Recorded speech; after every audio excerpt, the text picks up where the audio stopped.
오늘 우리에게 주신 하나님의 말씀은 고린도후서 2장 14절에서 17절, 4장 1절에서 3절까지의 말씀입니다. 제목을 다 함께 읽어보겠습니다.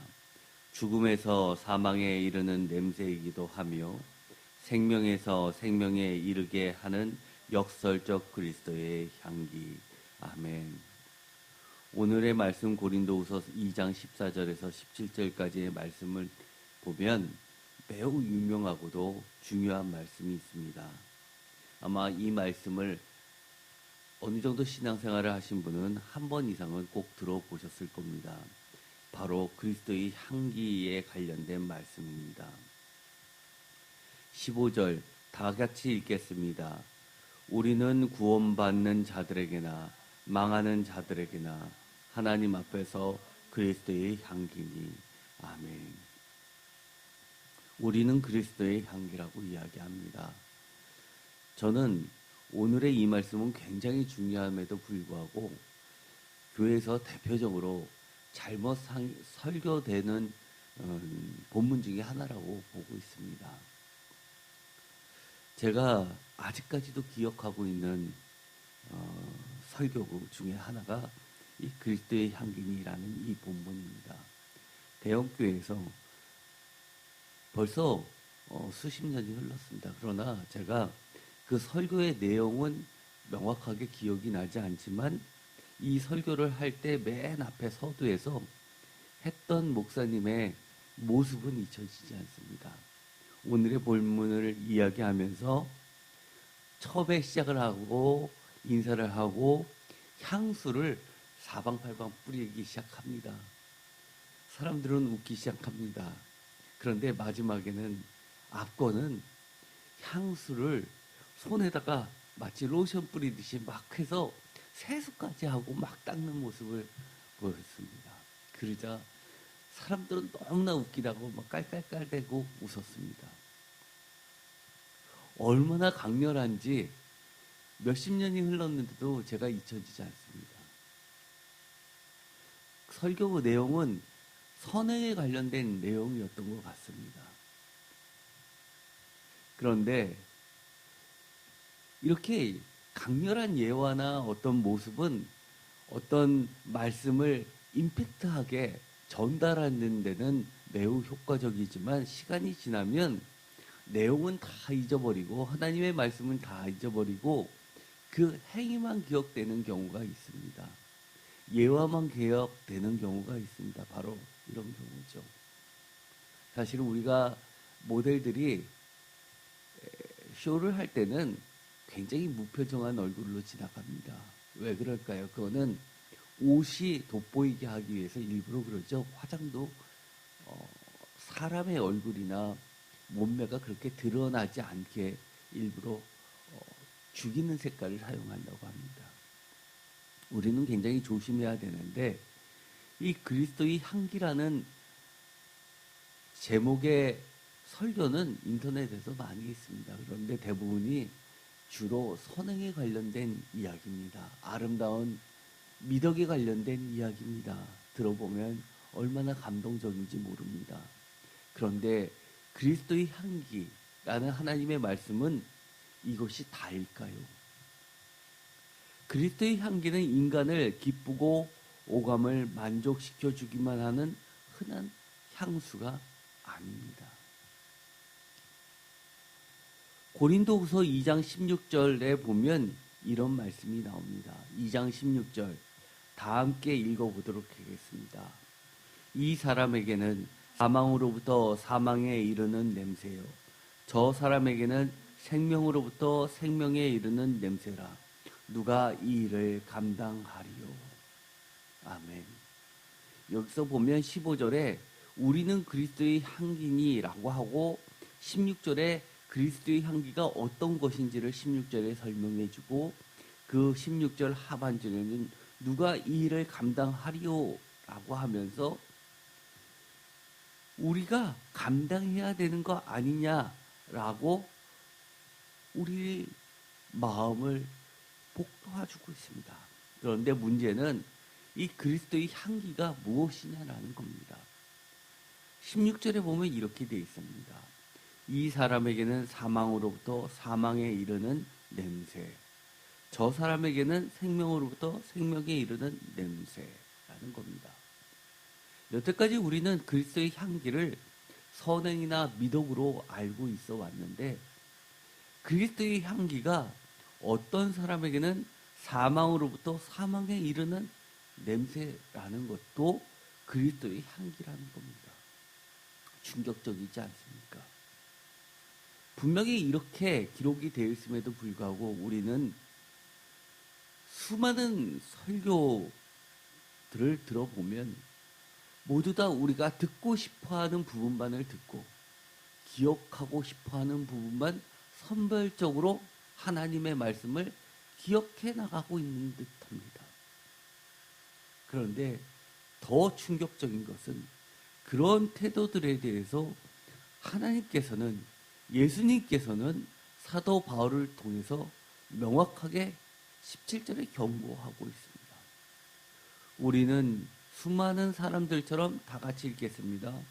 하나님의 말씀을 혼잡하게 하지 아니하고 곧 순전함으로 하나님께 받은 것 같이 하나님 앞에서와 그리스도 안에서 말하노라. 아멘. 우리가 보고 싶은 것만을 보고 듣고 싶은 것만을 듣고 사람들에게 인정받는 것들만 골라서 선포한다면 그것이야말로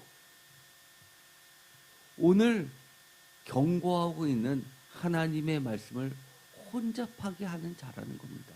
이것은 결코 하나님께서, 예수 그리스도께서 계획하셨던 그리스도의 향기의 그 기능을 감당할 수 없다는 겁니다. 고린도후서 2장 16절, 생명으로부터 생명에 이르는 냄새라는 것은 14절에 있는 것처럼 그리스도를 아는 냄새입니다. 14절도 다 같이 읽어보겠습니다. 항상 우리를 그리스도 안에서 이기게 하시고 우리로 말미암아 각처에서 그리스도를 아는 냄새를 나타내시는 하나님께 감사하노라. 아멘. 다른 말로 이야기하면 그리스도의 향기는 그리스도를 아는 냄새입니다. 우리가 부분적으로 어느 한쪽만을 나타냈다면 그거는 우리가 그리스도를 아는 것에 대해서 부분적으로 알고 우리가 알고 싶은 것만 알아왔다는 이야기가 되는 겁니다. 예를 들어서 그리스도 하면 가장 대표적인 것이 무엇입니까? 바로 여기 있는 그리스도의 십자가 아닙니까? 그리스도의 십자가는 무엇입니까? 양면성을 가지고 있죠. 그리스도의 십자가는 한마디로 이야기하면 구원이기도 하지만 또한 세상에 대한 심판이기도 합니다. 하나님을 대적하는 모든 세상 권력에 사망을 선언한 바로 역설적인 십자가라는 사실입니다. 마찬가지입니다. 그리스도의 향기 또한 죽음에서 사망에 이르는 냄새이기도 하며 생명에서 생명에 이르게 하는 역설적인 그리스도의 향기라는 것입니다. 16절에 분명하게 그리스도의 향기는 사망으로부터 사망에 이르는 냄새라는 겁니다. 즉 그리스도를 모르거나 또는 거부하거나 아니면 관심조차 없어 알려고도 하지 않는 자들에게 사망에 이르는 냄새를 풍기는 것이라고 이야기를 하는 겁니다. 이것은 다른 말로 이야기하면 무엇일까요? 고린도전서 5장 5절 다 함께 읽어보겠습니다. 이런 자를 사탄에게 내어주었으니 이는 육신은 멸하고 영은 주 예수의 날에 구원을 받게 하려 함이라. 아멘. 여기서 보면 우리가 잘 이해가지 않는 말씀이 있습니다. 육신은 어떻게 해요? 멸하고, 그러나 영은 주 예수의 날에 구원을 받게 하려는 것이라는 겁니다. 어떤 분들은 이렇게 이야기할 겁니다. 아니, 많은 세상의 사람들은 이렇게 이야기할 겁니다. 육실이 멸하게 되면 왜 기독교를 믿느냐? 이 땅에서 잘 살기 위해서 예수님을 믿는 거 아니냐라고 이야기합니다. 그러나 주 예수의 날에 구원을 받게 하려는 것이 바로 주님의 뜻입니다. 이것을 놓쳐서는 안 됩니다. 많은 사람들이 똑같은 일을 겪습니다. 많은 아픔을 겪고 고난을 겪습니다. 그런데 어떤 사람은 그것을 계기로 해서 구원에 이르게 되지만 또 어떤 사람은 그것으로 인하여 하나님이 어떻게 나한테 이럴 수가 있느냐라고 하면서 완전히 구원에서 멀어지는 경우도 보게 됩니다. 또 많은 복을 받았는데 어떤 사람은 하나님 앞에 은혜를 고백하면서 그 하나님이 베풀어 주신 은혜를 평생 갚으면서 살려고 노력하는 사람이 있는가 반면에 어떤 사람은 점점점 교만해져서 내가 받은 그 복을 가지고 교회를 좌지우지시키고 또 심지어는 내 맘대로 내 맘에 드는 대로 목사님을 흔들어대는 사람들도 있다는 겁니다. 더 나아가서 교회 위에 내가 앉아서 내가 기도만 하면 모든 것이 들어주시는 특별한 하나님의 사랑을 받았다고 하면서 더 교만해서 악에 악으로 치닫는 자들도 많이 보게 됩니다. 그리스도의 향기라고 한 고린도후서 2장 15절의 말씀을 특별히 향기라는 이 단어는 헬러어로 유오디아라는 단어를 씁니다. 이것은 복합어인데 유라는 좋은이라는 뜻을 가진 단어와 오조라는 냄새 또는 악취를 나타내는 매우 중성적인 단어를 가진 두 단어가 합성된 단어입니다. 예를 들어서 복음하면 유앙겔리온이죠. 유라는 좋은이라는 뜻과 앙겔리온 천사죠. 복음 기쁜 소식입니다. 그렇기 때문에 이 냄새 또는 악취를 나타내는 이 단어 앞에 유라는 좋은이라는 단어를 붙여서 향기라는 단어를 쓰고 있습니다. 유오디아. 그런데 이 유오디아가 히브리어가 아니라 헬라어이기 때문에 구약 성경에서 동일한 단어를 쓰는 단어를 찾아보려면 히브리어인 구약 성서를 헬라어로 바꾼 70인역 성경을 우선 찾아보고 그거에 대한 대응되는 히브리어를 찾는 순서를 거쳐야 합니다. 먼저 70인역에서 이 유오디아가 사용되어 있는 단어를 보면 성경에서 이야기하는 향기라는 그 의미를 우리가 알아볼 수가 있습니다. 먼저 신약 성경에서 유오디아가 사용되어 있는 단어는 대표적으로 에베소서 5장 2절입니다. 그리스도께서 너희를 사랑하신 것 같이 너희도 사랑 가운데서 행하라. 그는 우리를 위하여 자신을 버리사 향기로운 제물과 희생 제물로 하나님께 드리셨느니라. 향기로운 제물 할 때 이것이 유오디아입니다. 즉 그리스도께서는 향기로운 제물이 되셨다고 이야기합니다. 십자가의 죽음이 향기로운 제물이 되셨다고 이야기합니다. 향기롭다는 말은 이것을 통해서 제사와 관련된 단어라는 것을 알 수 있게 됩니다. 빌립보서 4장 18절 내게는 모든 것이 있고 또 풍부한지라 에바브로 디도편에 너희가 준 것을 받음으로 내가 풍족하니 이는 받으실 만한 향기로운 제물이요 하나님을 기쁘시게 한 것이라. 나의 하나님이 그리스도 예수 안에서 영광 가운데 그 풍성한 대로 너희 모든 쓸 것을 채우리라. 이것은 향기로운 제물의 이 향기로운이라는 뜻입니다. 하나님을 기쁘시게 하는 헌물을 이야기합니다.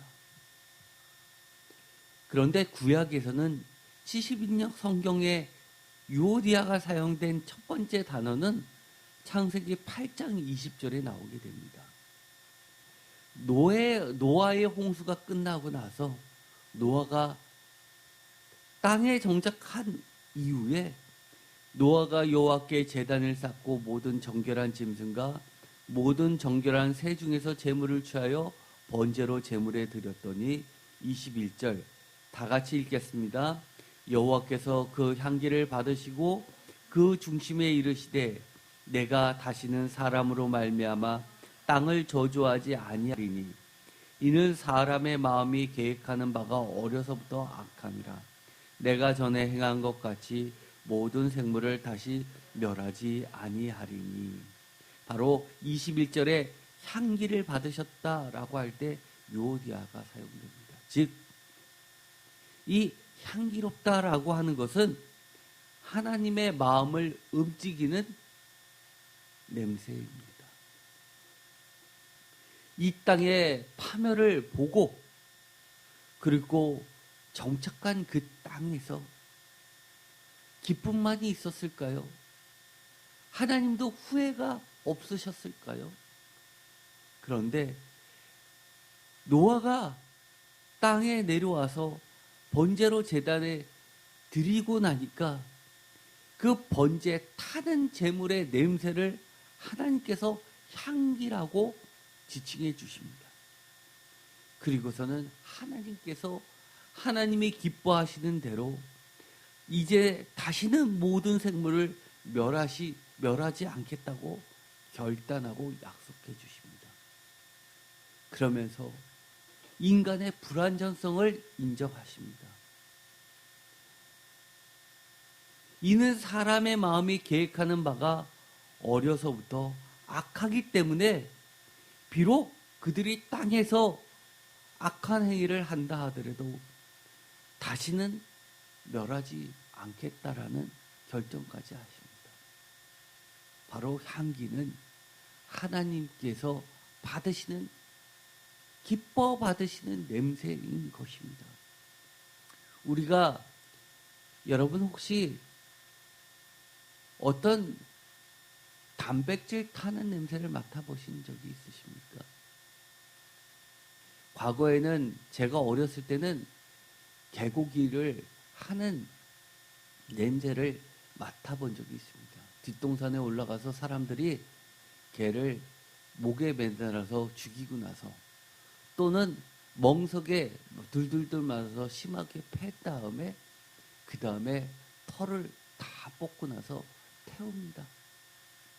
그런데 그 냄새가 얼마나 독한지 모릅니다. 이 타는 냄새는 그렇게 향기롭지 않습니다. 그럼에도 불구하고 하나님께서는 이 타는 냄새를 향기롭다고 하십니다. 왜요? 노아가 하나님을 움직이면서 드렸던 그 기도, 이러한 일이 두 번 다시는 없었으면 좋겠다라는 소망을 품고 이렇게 허락하신 새 땅에서는 새로운 피조물로서 새롭게 시작하려는 결단이 있었기 때문이 아닐까, 저는 그렇게 추정을 해봅니다. 하나님 앞에서 그 새로움은 언제나 향기로울 수밖에 없습니다. 또 출애굽기 29장 1절에 보면 제사장 직분을 위하여 아론과 그 아들들을 위하여 번제를 드리라는 이야기가 나옵니다. 그리고 나서 출애굽기 29장 17절 그 수장의 각을 뜨고 그 장부와 다리는 씻어 각을 뜬 고기와 그 머리와 함께 두고 18절 다 같이 읽겠습니다. 그 순양 전부를 제단 위에 불사르라. 이는 여호와께 드리는 번제요 이는 향기로운 냄새니 여호와께 드리는 화제니라. 아멘. 왜 하나님께서 향기로운 냄새라고 할까요? 각을 뜨고 다리는 씻어 각을 뜬 고기와 그 머리와 함께 두고 전부를 태워 불사르는 이 번제는 사람을 위하는 제사가 아니라 철저하게 하나님 앞에서 이 아론과 그 자손들이 먼저 자신들이 각이 띄어지는 것 대신에 수작의 각을 뜸으로써 하나님 앞에 철저히 죄를 고백하는 그 마음이, 새롭게 되고자 하는 그 마음이 하나님 앞에서 향기로운 냄새라고 하는 것입니다. 어떤 재물에는 정말 죽음에 이르지만 그 영은 살아서 하나님 앞에 구원을 허락해주는 향기로운 재물이 되고 있다는 신약의 말씀이 생각나지 않습니까?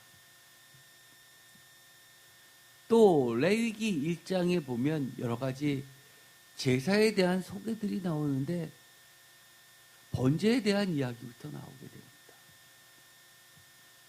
9절 번제에 대한 이야기가 나오고 나서 9절에 이렇게 나오게 됩니다.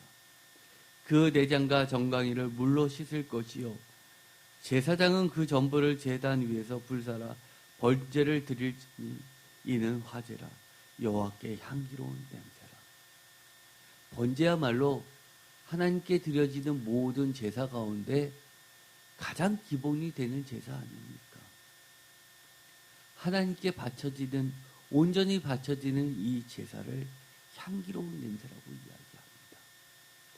죽음을 동반했지만 죽음 넘어 구원을 향한 냄새가 향기로운 냄새입니다. 민수기 15장에 보면 이런 말씀이 나오게 됩니다. 여호와께서 모세에게 말씀하여 이르시되 2절 이스라엘 자손에게 말하여 그들에게 이르라.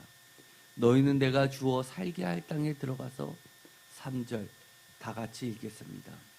여호와께서 화제나 번제나 서원을 갚는 제사나 낙헌제나 정한 절기제 소나 양을 여호와께 향기롭게 드릴 때, 즉 새로운 땅에 들어가서 가나안 땅에서 약속의 땅에서 드려지는 그 제사, 이거를 1차적으로 향기롭다 이야기합니다. 철저히 하나님 앞에 하나님만을 위해서 새롭게 드려지는 그 제사는 언제나 하나님께서 기뻐 받으시는 향기로운 제사라고 이야기합니다. 그리스도의 향기가 되려면 어떻게 해야 될까요? 오늘의 고린도후서의 말씀을 보면 가장 기본적으로 놓쳐서는 안 될, 최소한 지켜야 할 향기는 바로 말씀을 혼잡하게 하지 말 것입니다. 왜 그럴까요? 그리스도의 향기는 어떤 사람, 모못을 받는 어떤 이들에게는 모모에서 모모에 이르는 냄새요. 또 모모를 받는 어떤 이들에게는 모모에서 모모에 이르는 냄새가 되기 때문입니다. 여러분들은 이 각각에 대해서 이 가로 안에 어떤 말씀을 채워 넣으실 수가 있으십니까? 바로 멸망받는 어떤 이들에게는 죽음에서 죽음에 이르는 냄새요. 또 구원받는 어떤 이들에게는 생명에서 생명에 이르는 냄새가 되기를 하려면 그리스도의 향기는 최소한 말씀을 혼잡하게 하지 말고 죄는 죄다, 복은 복이다, 생명은 생명이다 라고 가르쳐줘야 되기 때문입니다. 제가 아까도 말씀을 드렸듯이 그리스도의 십자가는 멸망받는 자들을, 세상에 대한 심판과 구원받는 자들, 바로 성도들에게 허락하신 믿음으로 영생을 얻게 하는 구원의 표적이 된다고 말씀드립니다.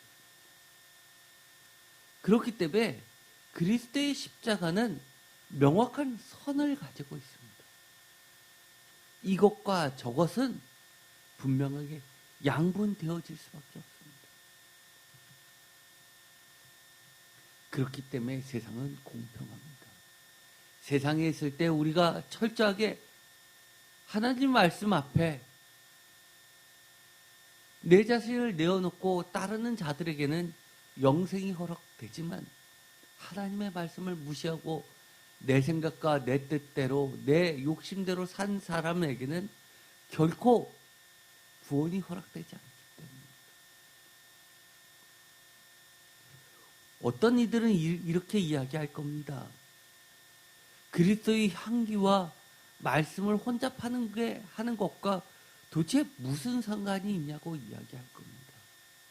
가만 읽어보면 이 그리스도의 향기를 이야기하고 그 뒤에 말씀을 혼잡하게 하지 말라는 말은 매우 생뚱맞게 갑자기 튀어나온 말씀 같습니다.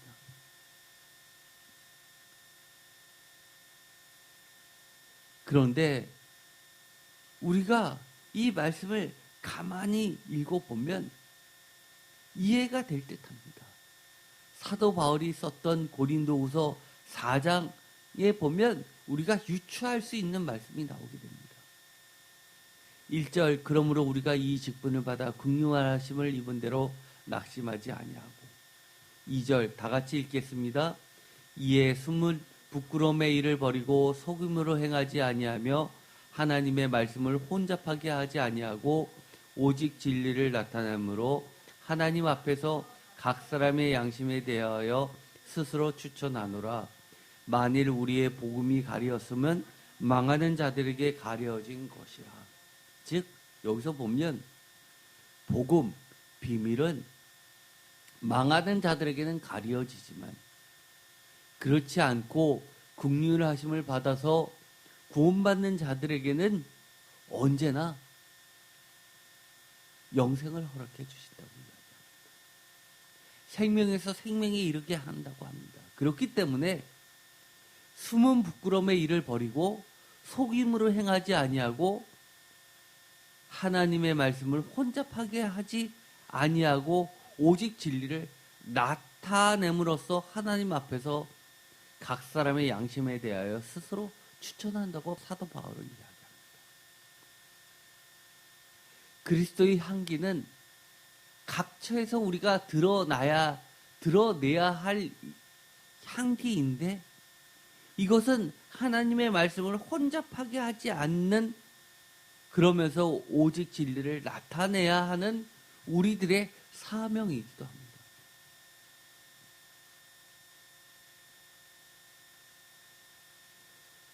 지식의 향기는 참된 복음을 알고 믿고 선포하는 것에부터 시작됩니다.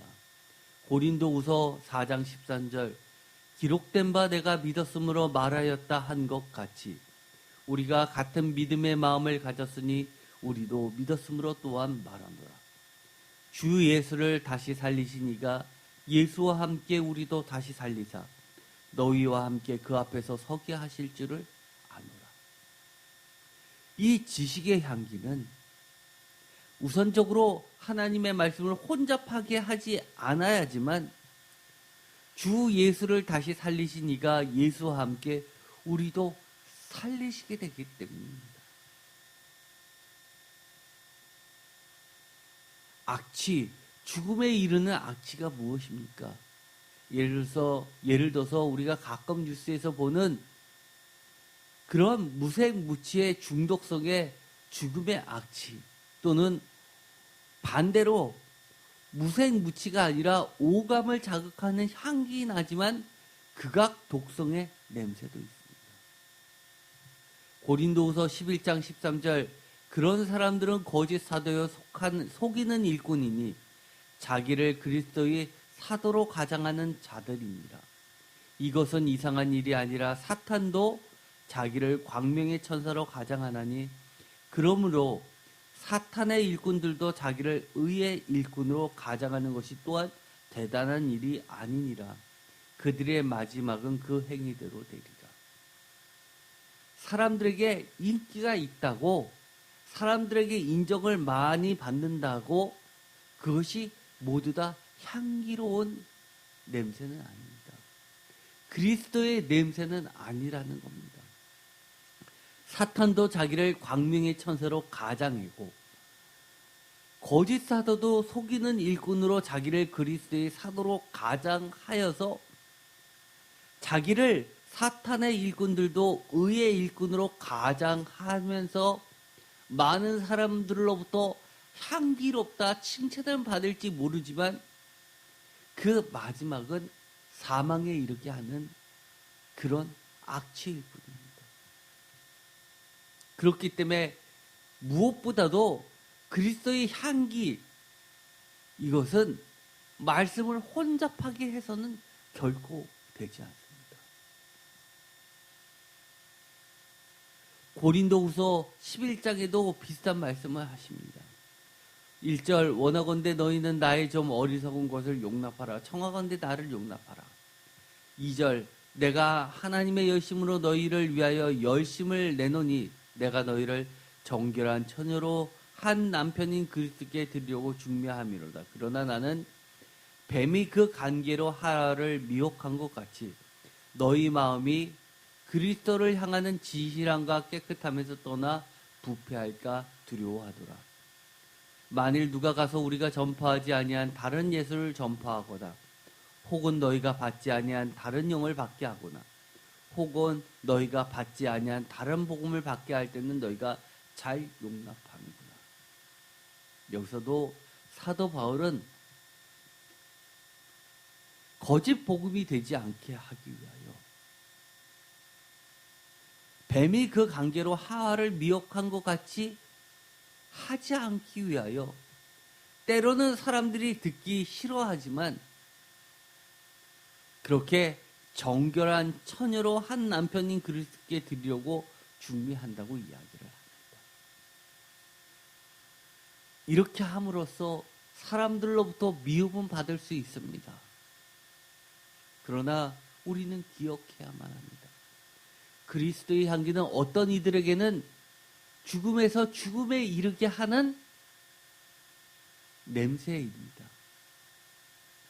그러나 그 몸은 사탄에게 내어줄지언정 그 영은 최종 구원을 얻게 하는 것이 그리스도의 향기라는 사실을 우리는 놓쳐서는 안 됩니다. 어떤 유명한 학자죠. 이 고린도 전서 후서에 대한 주석을 썼는데 정말 손가락에 안에 드는 정도로 유명한 학자입니다. 그런데 그는 이 고린도후서 2장 15절에 그리스도의 향기가 무엇이냐라고 정의할 때 이 2장 15절의 그 헬라어 문장과 거의 비슷한 문장을 구조적으로 찾아내서 비교를 한 것이 있습니다. 그것이 바로 고린도전서 1장 18절의 구절인데 그것을 보면 그리스도의 향기는 바로 맨 가운데 있는 3번에 있는 십자가의 말씀이라는 것. 고린도전서 1장 17절과 18절을 다 같이 읽겠습니다.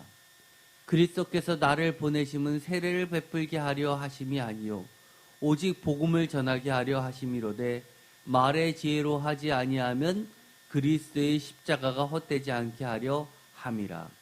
십자가의 도가 멸망하는 자들에게는 미련한 것이요 구원을 받는 우리에게는 하나님의 능력이라. 아멘. 이 18절의 말씀이 이 오늘의 본문의 2장 15절의 말씀과 원문은 구조적으로 비슷하다고 하면서 이것을 5개의 단락으로 나눴을 때 가운데 있는 이 15절에 있는 말씀 그리스도의 향기는 18절에 있는 말씀 십자가의 말씀이라고 규정을 하고 있습니다. 저는 이 학자의 의견에 동의하는 바입니다. 왜냐하면 그리스도의 향기를 이야기하면서 그 뒤에 갑자기 생뚱맞게 말씀을 혼잡하게 하지 않는다라는 말씀이 나온 것을 보더라도 그리스도의 향기는 십자가의 도, 십자가의 말씀이기 때문입니다. 저는 여러분에게 이렇게 오늘 부탁드리고 싶습니다. 바로 주님이 하나님이 기뻐하시면서 기뻐 받으시는 향기로운 제사처럼 우리들을 기뻐 받으시는 향기로운 제물이 되게 허락하여 주셨습니다. 그것이 우리가 각처에서 우리 자신들을 드러낼 그리스도의 향기라는 겁니다. 그런데 이 그리스도의 향기는 죽음에서 사망에 이르는 냄새이기도 하고 또 생명에서 생명에 이르게 하는 역설적인 그리스도의 향기라는 겁니다. 그런데 사람들로부터 미움을 받는다고 시름을 받는다고 생명에서 생명에 이르게 하는 냄새인 것처럼 마치 선행이 다인 것처럼 그렇게 이야기를 한다면 어떻게 보면 우리가 그 무엇보다도 사탄의 일꾼이 되어서 하나님의 말씀을 혼잡하게 하고 그리스도의 비밀인 복음을 혼잡하게 하는 자가 될 것입니다. 어떨 때는 우리가 미움을 받기도 하고 물러서지 말아야 될 때도 있을 겁니다. 그러나 이것은 반드시 어떤 이들에게는 사망에 이르는 냄새일지는 모르지만 결국 그 영은 사탄에게 내어주는 것이 아니라 하나님께 향기로운 제물로 올려드리는 그리스도의 향기라는 사실을 기억하시고 세상과 타협하지 말고 각처에서 드러내는 생명에 이르게 하는 그리스도의 향기가 모두 되시기를 축원드립니다. 기도하고 마치겠습니다. 하나님 감사합니다. 그동안 우리가 그리스도의 향기는 모든 사람으로부터 칭찬받는 향기라는 생각을 너무 많이 가지고 있었습니다. 그러나 어떤 이들에게는 마치 십자가가 세상에 대한 심판인 것처럼 사망에서 사망에 이르게 하는 냄새요. 또 믿는 자들에게는 구원을 베푸시는 십자가처럼 생명에서 생명에 이르게 되는 역설적인 향기로운 냄새라는 사실을 기억하게 하시고 무엇보다도 하나님의 말씀 십자가의 도를 혼잡하게 하지 않고 하나님께서 맡겨주신 각처에 드러낼 그리스도의 향기가 되게 하여 주시옵소서. 우리가 그리스도를 아는 지식에 대하여 우리가 보고 싶은 것만 보고 듣고 싶은 것만 듣고 전하고 싶은 것만 전하는 것이 아니라 온전히 그리스도를 알고 온전히 그리스도를 세상에 전할 수 있게 하여 주시옵소서. 무엇보다도 내 자신이 그리스도를 온전히 아는 것에 기뻐할 수 있게 하여 주시옵시고 내 가운데서 죽어야 될 부분이 있다면 그리스도의 말씀으로 반드시 죽이고 생명에 이르게 하여 주시옵소서. 예수 그리스도의 이름으로 기도드립니다.